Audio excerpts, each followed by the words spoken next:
What's up, Soul Tribe? Happy new moon in Aquarius. As usual, I pull myself some cards and then Spirit is like, well, I told you to make a video.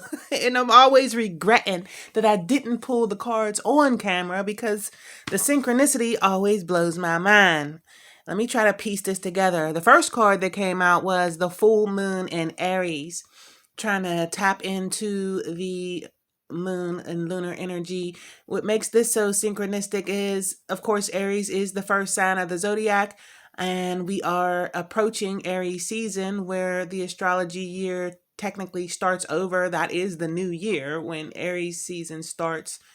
And what makes it so synchronistic is the full moon in Aries, if I'm not mistaken, is going to be part of the first eclipse cycle. The nodes of the moon have moved into Taurus and Scorpio.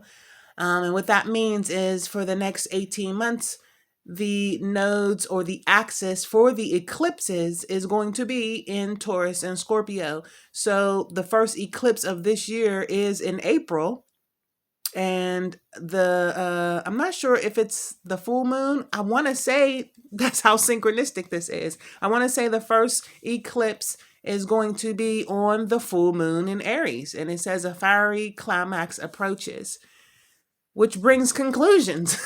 Conclusions are within reach because it's the full moon eclipse. So I'm gonna have to double check. I pulled these cards for myself, so I didn't go and do all the homework, but it's like 1 o'clock in the morning right now. Y'all gonna see this tomorrow, but I've already recorded my daily Oracle quickie, and that was synchronistic as well. It all went together. The Oracle quickie talked about setting your intentions and combining your intentions with your attention, because you have to have both of them aligned, just like your heart and your mind. They go together. So your intentions and attention have to be aligned, just like your mind and your heart have to be aligned to actually manifest something. The last card out was the full moon in Cancer. So all of these cards are full moons, which full moons are all about release and manifestation. I mean, if you Google it, full moon rituals are usually about, reaping the rewards of what you've sown or what you've set the intention for during the new moon. So again, tonight or today is the new moon. So every full moon is exactly 6 months after the new moon, because that is when the sun is technically in the spot that the moon was during the new moon. The new moon means that the sun and the moon are in the same sign. So they're, together, the feminine and masculine aspect conjunct together. And the full moon is when they are opposite of each other. So, the light of the sun, of course, is making the moon illuminated and full. It says a personal issue reaches resolution. So obviously these three cards talk about a climax or an ending, a conclusion, resolution, perhaps manifestation. The moon also represents our feminine aspect, as I said, and the goddess energy, our intuitive side, our healing side, our regeneration, our feminine aspect. The mother of the zodiac is the moon. So I thought it was very synchronistic for me to go ahead and pull from the African Goddess Rising deck to clarify anything that came out with the moon. And the first card out was Liberation, Queen Mother Nanny. So, I mean, I can't even say how synchronistic it is. And I'm looking at it. It's number 37, which is 10, which is all about completion and renewal, because 10 equals 1. It's about, like our ancestors say, whenever there's an ending, there's also a beginning. Everything is cyclical, or, it recycles. So I'm going to read a few of these from the book, but with the Liberation card came the Harvest card, which again is the moon, the full moon energy anyway, about bringing forth what we've set the intention for under this new moon. And the last card is the Desire. So again, I think it's already beautifully obvious Then this card is 8, so that makes me think of infinity. Again, as I said, the cyclical nature of things. 8 represents, infinity, the fact that there is no end. There's always going to be that loop-the-loop. The loop-the-loop. Ooh, underneath that was fearless love, Oshun. Gotta show Oshun. And that card was 25, which equals 7. So that's kind of synchronistic there that it was 7 underneath the 8. But it's fearless love. Oshun. These African Goddess Rising is so beautiful. I love this deck. I love all my decks for real. I try not to play favorite, but definitely can't argue that these illustrations the colors are popping. I think a lot of us have been going through some things that are birthing things. I've been saying that for a long time, that this energy is requiring us to step out of our comfort zone. I personally hate speaking. I love to write. You've heard me say it many times, but it seems to be clear that Spirit is like, we really don't care what you want to do. It's all about what you came here to do, what your purpose is. It's about what Spirit wants you to do, what your spirit is calling you to do. The ego, gets in the way sometimes. I personally, I'm a little shy. I hate to be on camera. I don't like speaking, but again, it's not about what you want to do. It's about being of service. It's about completing the mission. And not to talk too much, I'm going to go ahead and read these cards because I want to keep it short and sweet. I got to get up early and get my kids to school. First card out again was Full Moon in Aries, which is right around the corner, coming up soon. It says, a fiery climax approaches. It's time to see if you've been a little bit too much me.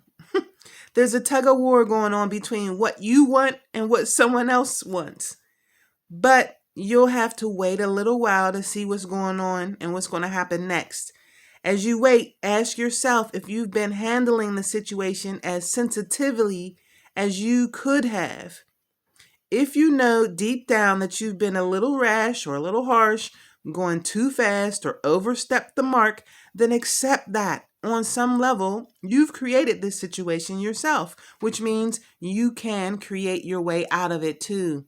When this card comes up, it's a peak and it's coming and it could be fiery. Attuned to the moon. It says, be nice, be kind, smile, and be polite as you navigate to where you want to be. Additional meanings for this card is be assertive. Just don't ride roughshod. I think that's the word. Roughshod over anyone. So basically don't roll over anyone. Don't run anybody over. Be assertive, but don't be pushy. If you're in a tense situation, meditate your way to peace. Don't be a baby. Sorry, but this could be the issue. You need to have more fun. Ashe. It says the teaching of this card, the full moon in Aries is a super fiery time. Aries is ruled by Mars, and right now Mars and Venus for the next few months will be conjunct. I believe it is mid-February where they actually are, conjunct and side by side. But Venus has been retrograde and it has finally turned direct. And I swear I felt better as soon as it did. It was like a couple of days ago. But Venus, of course, rules Libra, which is all about cooperation, justice, working with others well. And Mars rules Aries, which is, the axis, meaning that they're opposite of each other, just like Taurus and Scorpio are opposite of each other or directly 6 signs apart, which means they're two ends of the same stick. The energy, is, I can't say it better, 2 ends of the same stick. They're very similar. They're sister signs, what most astrology readers call it. So Libra and Aries go hand in hand. Aries is all about, I don't want to say Aries is about me, but Aries is the first sign of the zodiac wheel, and that first house does represent self. It's not, it's when you're in your high vibration, it's not selfish to be about self.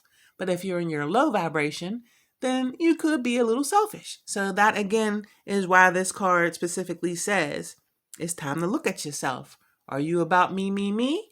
Or are you about selflessness, or at least considering the point of view of other people and how you may have made them feel. So I have to take that into account. On the upside, it says there's excitement about what may lie ahead, but tempers are likely to flare with rash comments or decisions. No matter when you pull this card, it signals that the situation has just or is about to come to a peak, perhaps in a rather heated way. There could be a price to pay if you have been too competitive or too blunt. That could be me with my Gemini nature. But hey, this is a collective message, so take it as it goes. I mean, this message can't be for every person in the world, but the synchronicity and spirit made me get the camera like, look, well, it's not about you. So again, I started it already intuitively channeling what the message would be. Let's see, conclusions are within reach. So that's the full moon eclipse. And again, I do believe, well, I know the first eclipse is at the end of April. So that's pretty much almost guaranteeing that it is a full moon. The full moon in Aries, and what's beautiful about the full moon Cancer card is, again, I believe this is the last full moon we just had a couple weeks ago. 2 weeks ago, the last full moon that we had was in Cancer. Cancer, again, is the house of the mother. The moon rules the sign of Cancer. So, I mean, you can't get a more moon or motherly energy. I mean, this is a perfect time to resolve any issues. Damn, I can hear my guides telling me, I've been saying it all week, mothering your inner child. That's what brings resolution. A personal issue reaches resolution. To find that resolution, you got to go within.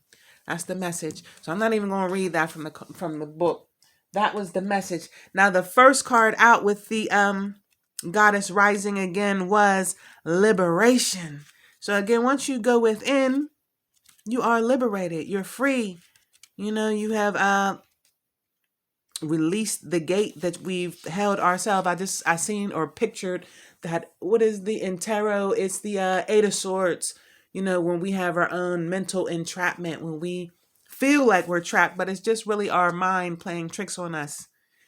So once you go within, find the resolution by healing your inner self, or just listening to what it is that the moon or your soul, your intuitive nature is trying to tell you, you be free. I love her. You see the moon? Is that the moon or the sun behind her? Whatever it is, Queen Mother is here to free us. Liberation, it says, Queen Mother Nanny of the Maroons was a spiritual leader, military strategist, and revolutionary. As soon as I read revolutionary, I realized again, this is the new moon in Aquarius today. Aquarius is the sign of rebellion, revolution, new breakthroughs in technology. It's also humanitarianism. I'm butchering that word, but you feel me. 2, again, on the flip side of Aries is Libra, to work together collectively. All about balance and justice. That is the Libra. Ma'at, scales. So again, it says she's a spiritual leader, military strategist, and revolutionary. This Ashanti healer was brought to Jamaica in chains and escaped to lead rebellions. Nanny helped to free over 800 enslaved people. It says, break free. Your dreams hold the power and keys to your liberation. You are freedom herself. Rise up. I got so much energy flowing through me right now. I can't even describe the feeling that I have. The book goes on to say, you deserve to feel free. Let me pick this back up. The image is powerful. That's why our ancestors always use symbols. Let me breathe. The energy. You deserve to feel free. What do you imagine for yourself? Daring to manifest your dreams is a part of personal liberation. Find your own personal liberation codes in your soul's unspoken desires. Desire. Damn. I love synchronicity. I cannot explain it. And as I'm reading it, when you see the Oracle Quickie that I did, again, it was all about combining intention and intention to manifest your dreams. So, I mean, again, the synchronicity is blowing my mind. It says, life is too short to live within someone else's story. Divine blessings and magic are on your side. Enjoy your freedom fully. Enjoying your freedom fully is the best gift to your ancestors. Wow, I appreciate it. Goddess declaration is, my dreams empower me. Ashe. Follow your dreams. I'm going to read that harvest card too. The beauty of these cards is that they're numbered, so they're easy to find in the book. 43. Harvest. It says, let me get the card. Look at her. I immediately said, and I want to look, the first thing I heard was beating your own drums and doing a dance. And then I'm like, is that really drums? But yeah, I guess, I mean, she got a harvest, so she's collecting corn and she got food. But yeah, I see some drums and she's dancing, she's gyrating, she's happy. Okay, so I see some other spirits around her. I don't know. The little, focus, come on. Okay, focus. Can you see the other deity or females? I'm like around her dancing. I don't know why I wanted to say dolls, but I'm gonna say, spirits. I don't know, but it says Abal is a Baga fertility goddess, and Nimba is her living spiritual healing mask. Together, they embody the sacred feminine and abundance. Give thanks. You are being blessed. It is harvest time. Pray attention. Not pay attention. Pray attention. And again, the synchronicity, attention and intention are what is needed to manifest or harvest what you want. You can't have one without the other. You got to have feeling and you got to have mental intent.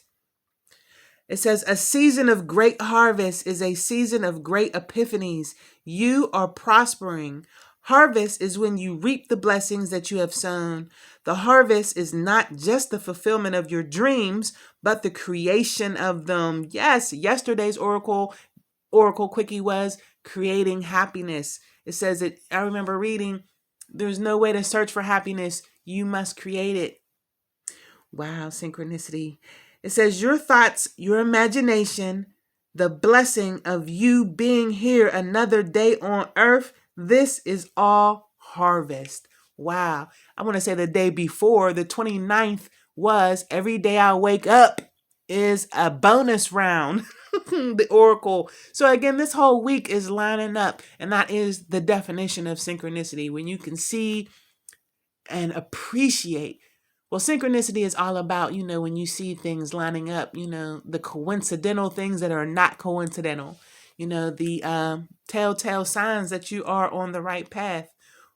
Things tend, I wanted to say things tend to line up, but then I noticed right underneath this card was Ma'at. And anytime I see Ma'at, I mean, how can I not get excited? And I really, out of all the cards, I'm not going to complain because I'm like, why is she so light? But hey, we come in all beautiful colors and we don't have to be all dark. We come in many shades. It's just that this is like one of the only cards where I feel like it has a European stench to it. But that's okay. Ma'at is all about giving and receiving. Equality. And again, this is the Libra energy. This is the scales, the Ma'at scales. And it's 10 again, which is 1 again. So let me not get long-winded because I get excited. Back to the card of harvest. It says, what seeds of generosity, love, support, and goodwill can you sow in your community to create a bountiful harvest for all? The declaration of this card are, we are always prospering. Ashe. Then I look down this number. The page on the book was 87, which equals 15, which to me is 6, which again is equality. So I noticed all those little synchronicities in numerology. Hey, real quick, we're going to read desire just because it's here. Number 8. Let's go to 8 in tarot. 8 usually is the strength card. Some decks, though, 8 and 11 switch out for justice. So, again, it's all tying together. She has her bow. Wow. Desire. It says, let's see, page 8. It's funny because I was on page 9. So, page 8, it says, Nagami is the triple moon goddess of the Ashanti. Wow. So I got triple moons right here. 3 full moons. I love it. Synchronicity. Every new day, this mother goddess rebirths the sun, shooting life into us with new moon bow. With her new moon bow. Her lunar rays illuminate souls. Wow. So that was kind of like a chin check because I had earlier said that, the full moon is all about the sun shining upon it because it is opposite of the sun. But maybe the moon is illuminating the sun. Wow. Because I know our ancestors said that it was the goddess Nut, N-U-T, that birthed, like it just said, the sun and the heavens. All right, stay on focus. So I'm going to read it again. Every new day, this mother goddess rebirths the sun, shooting life into us with her moon bow. Her lunar rays illuminate souls. Dream bigger. Puny desires constrict you. Puny desires constrict you. And that's funny. Desires. Your desires create your life, so allow them to flow boldly. I swear this is just a continuation of my Oracle Quickie. I can't wait for you. What do you really desire? Get specific. See it, smell it, feel it, call it in now. What you desire desires you. That was the Oracle Quickie earlier. What did I say? Speak what you seek until you see what you say. So what did it say? Call it now. Call it in now. See it, smell it, feel it. Does your desire flow from love or fear? Manifestations that come from fear-based desires keep you safe and small. Desires that come from Desires that come from your soul expand your world. The declaration of this card is, what I desire desires me. Deep. And this page number is 17, which equals 8. I appreciate all synchronicity. This mood right now, I appreciate everything. Gratitude is such a powerful emotion. They say love is the most powerful vibration. But when you break it down, like I've read before, love and fear, they say, are really the only 2 emotions. Again, they're like an eclipse cycle. They're opposite ends of the same stick, love and fear. But there really is no fear. Fear is an illusion, false evidence appearing real. Like Rumi said, love is everything, and we are just the pieces. So when we break it down, our joys, our desires, everything positive is an extension of love, and our negative emotions or things that bring us into lower vibrations are an extension of fear, So to recap, I think this message right here is just asking us, as I have been saying, to step out of our comfort zone. To, even if you are afraid, to stand up, show out, and don't let it stop you. Because you are here to manifest your dreams. You're here to serve the collective in some way, some form, through whatever talent or gift that is God given to you.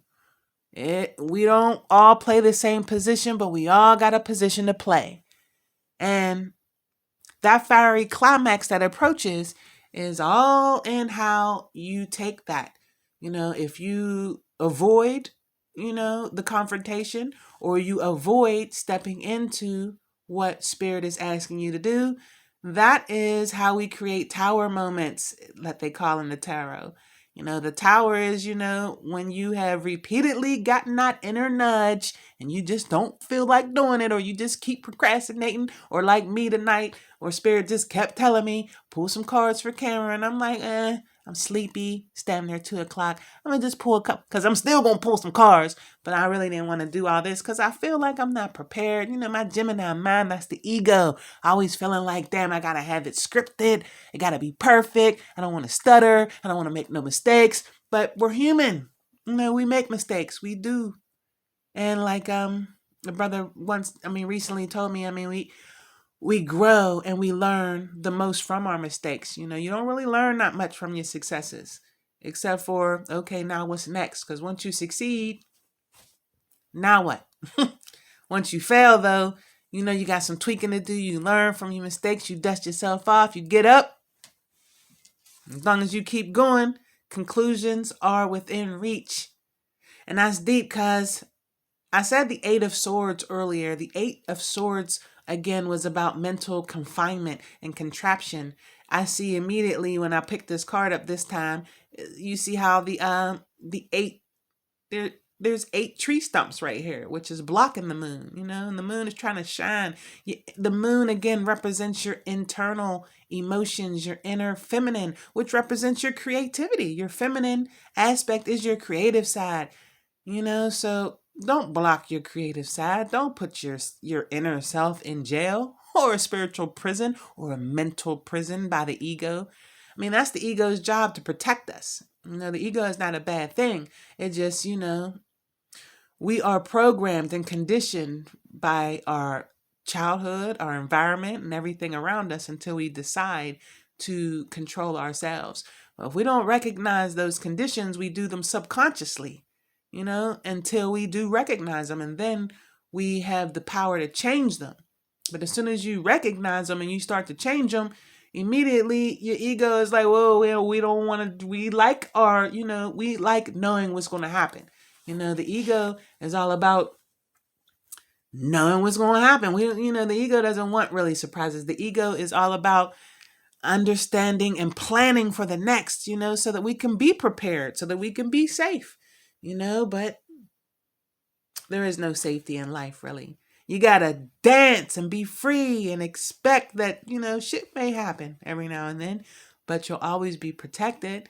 I mean, don't get me wrong. When I say there's no safety in life, it's just that, like it said, I don't even have to, like, the card said it for us. When we restrict ourselves in fear, we do it because we want to be safe and we don't want to be caught off guard, you know, but that keeps us stuck and stagnant. So it's time to let this 8 of Wands energy come in. This ain't the 8 of Swords no more. This isn't mental entrapment anymore. This is that 8 of Wands energy where it's coming in fast and hot. Conclusions are within reach, and it's coming in fiery and fast. Fire doesn't have to be bad. It doesn't have to be, you know, conflict. It could be passion. Fire is also motivation and drive and action. You know, fire isn't always temper and anger. You know, Mars gets a bad rap sometimes. You know, Mars energy, they like, oh no, that damn Aries realm is going to come and butt us and head butt us. Nah, it could be passion. That's fire too. That made me think of Alicia Keys with the fire we make. All right, I'm about to get off this. Yeah. Let me go ahead and get into bed myself. Just know that a personal issue that you've been going through is coming to resolution. And as far as these cards, the goddess within us, the goddess around us, our feminine energy, the feminine energy of the collective, it's all good, baby. If you've been good, again, it all depends on what seeds you've sown. You know what I mean? Everybody ain't sow the same seeds. So if you've been sowing seeds of me, and ignorance and righteousness, indignant righteousness, then you might be harvesting some shit that ain't going to be fun. But if you have been at least owning your mistakes and owning the fact that none of us are perfect, but you're humble enough to say, you know, I want to learn and admit your flaws and do the soul searching and shadow work that I believe that this whole pandemic and all of this, you know, the divine works in mysterious ways. I've always said that this time we've been given was purposely given to us as we step into the age of Aquarius for us to slow down and go within and heal. Because, baby, the energy is shifting regardless whether you healing or not. And the frequency collectively is rising.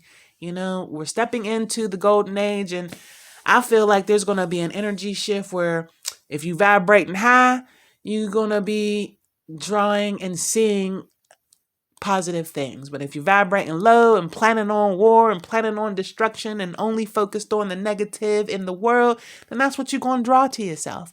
But if you are focused on uplifting the planet and changing history for good, we're here to take over the world, baby.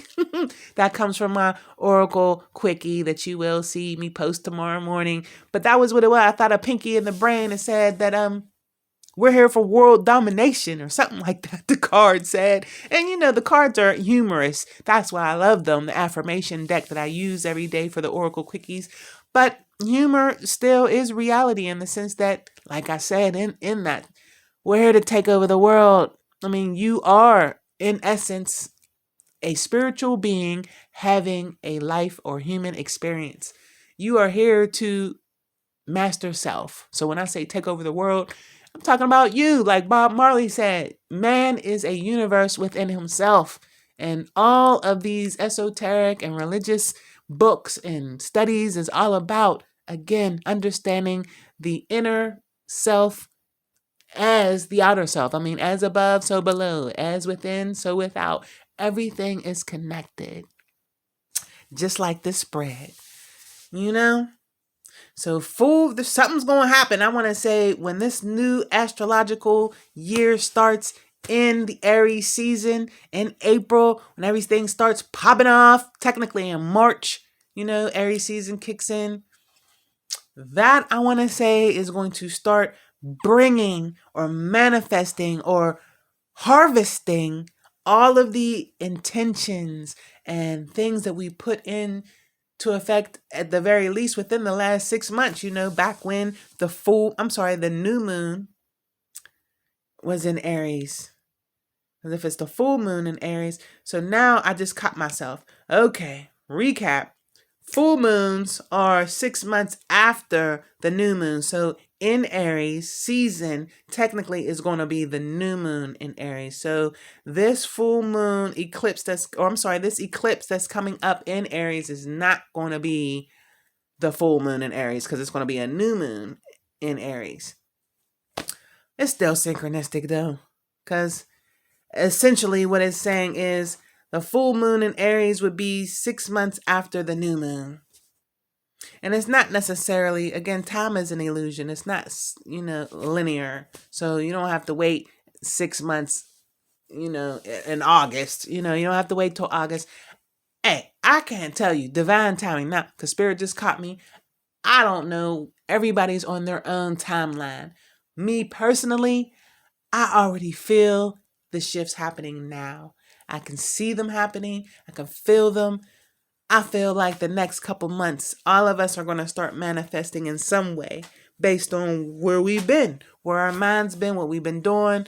If we've been focusing on healing and growing, I think something good is going to come out of that.